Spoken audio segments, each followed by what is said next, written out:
Good evening. This is CTV News for Friday, December 23rd. I'm Patricia Vallone. Thank you for joining us. Well, more than 2.5 million residents are expected to depart the Washington metro area for the holidays. This according to AAA Mid-Atlantic, which says that 6% will travel by air. So how are conditions at the region's biggest airports? Rochelle Metzger is in Linthicum with more.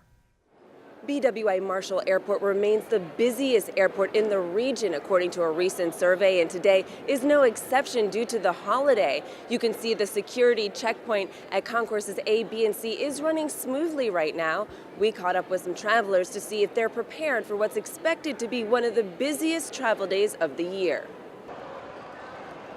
Just got here right now. I've been here about 5 minutes. I'm just going to check my bag and hang out in the airport. My flight doesn't leave until 2:15, so I figure I'll get a crab cake and kind of kill some time. How's it been so far? Has it been crowded? I guess not as crowded as it could be. We were expecting it to be more crowded. We do travel every year at this time of year, and with the kids it's an added challenge, so we try to allow for some extra time. 6 million Americans are expected to fly to their holiday destinations. That's up 2.5% over last year, according to AAA Mid-Atlantic. The Auto Club projects 143,000 Washington area residents will fly. That's a 3.2% increase over 2015. All three of the area's commercial airports will be crowded, and security may be intensified, so AAA urges passengers to allow extra time to get to and through your departure airport. Alabama and Florida. And who's in Alabama and Florida? My grandma, grandpa, and my cousins, and uncles, yeah. Are you excited? Yes, Did you pack a lot of stuff? kind of. Did you pack anything special for the holidays? Just clothes. I usually order his gifts and send them down to Nashville so that they don't have to go through this process and everything like that. So it's just my clothes and that's it. Nothing. Smart guy. Yes, I try.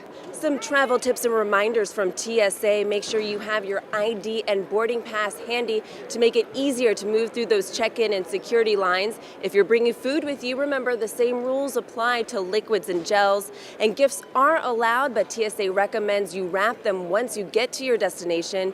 If you bring them here ready to go and they need to be inspected, know that agents will unwrap them. I'm Rochelle Metzger at BWI Marshall Airport, throwing it back to you all in the studio.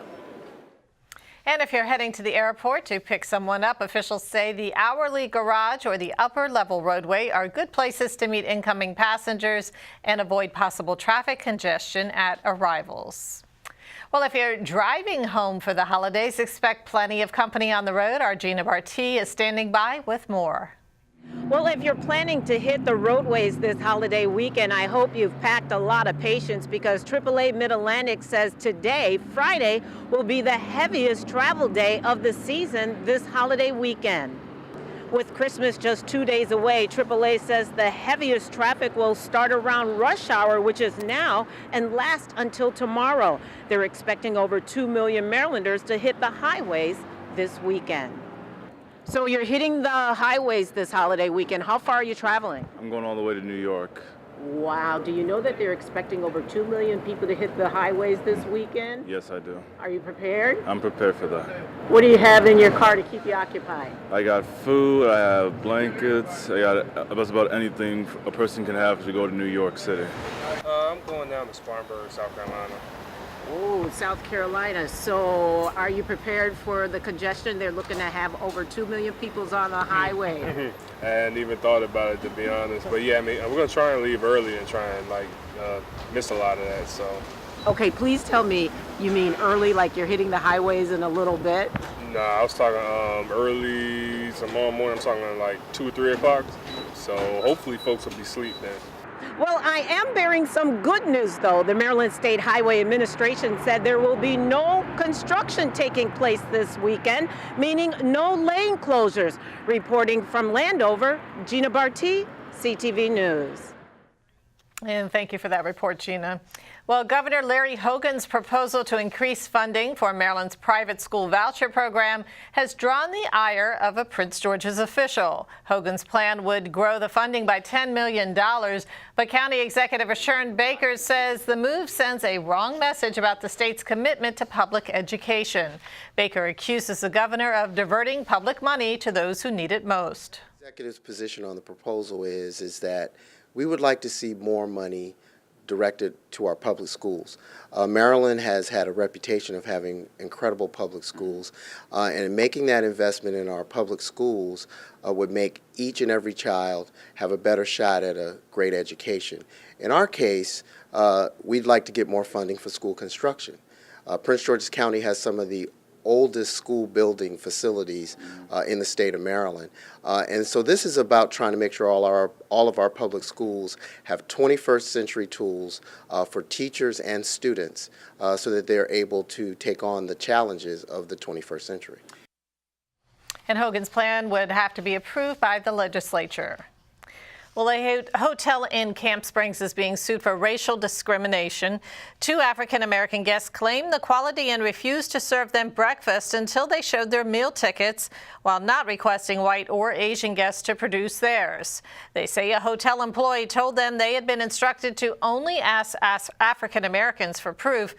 The hotel has not provided a response to the claims. Well, one day after a suspect is killed in a police-involved shooting, a second suspect involved in the incident is charged. 39-year-old Alvin Young Jr. of Southeast D.C. faces multiple gun charges, including illegal possession of a firearm. He is being held without bond. On Thursday, Young and 19-year-old Terrence Thomas Jr. were reportedly sleeping inside a vehicle parked in the 4100 block of Byers Street in Capitol Heights. When officers responding to reports of a suspicious vehicle tapped the window, Thomas, the driver, allegedly grabbed a handgun and aimed it at one of the officers. Police fired at least 2 shots, hitting and killing Thomas. Young was caught trying to flee the scene and arrested. Well, if you work for the state's corrections department, you may be getting cheated by Maryland's payroll system. That's the word tonight from Delegate Thomas Middleton of Charles County. He says the current system is not working properly, and as a result, hundreds of employees have been receiving partial paychecks. He accuses the Hogan administration of ignoring repeated warnings about the system. Thomas and the House Appropriations Committee Chair Maggie McIntosh say they'll create a joint legislative work group to get to the bottom of the issue. And you are watching CTV News. I'm Patricia Vallone. Up